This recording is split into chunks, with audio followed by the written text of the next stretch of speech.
விளையாடுறதுக்கு 2 பென்னும் ஒரு rubber band உண்டி தேவையா? இதுதான் இப்போ பார்க்க போகிறோம் பென் டான்ஸில். இதே மாதிரி 2 ஸ்கெட்ச் பென்னும் ஒரு ரப்பர் பேண்டும் எடுத்து அது 2த்துள்ள இந்த ரப்பர் பேண்டை நுழைச்சு இந்த மடக்கி போட்டு அப்புறம் இந்த பேனாவை நல்லா சுற்றி ரப்பர் பேண்டில் ஒரு ட்விஸ்ட் ஏற்படுத்தணும். இது மாதிரி ஒரு 5-6 வாட்டி சுற்றினாக்க இந்த ரப்பர் பேண்டில் நிறைய டென்ஷன் ஸ்டோர் ஆகிடும்.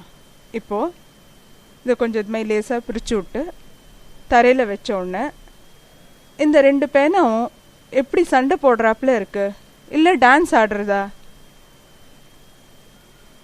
திருப்பி பாருங்க, வெறும் ஒரு ரப்பர் பேண்டு தான் போட்டிருக்கு. இதில் எவ்வளோ ஒரு அருமையான காட்சி.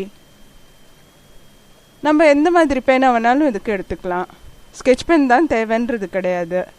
இப்போ பால் பாயிண்ட் பேனாவை இது மாதிரி போட்டால் அட எவ்வளோ அழகாக இது டான்ஸ் ஆடுறது. இதுதான் ரப்பர் பேண்ட் பவர்.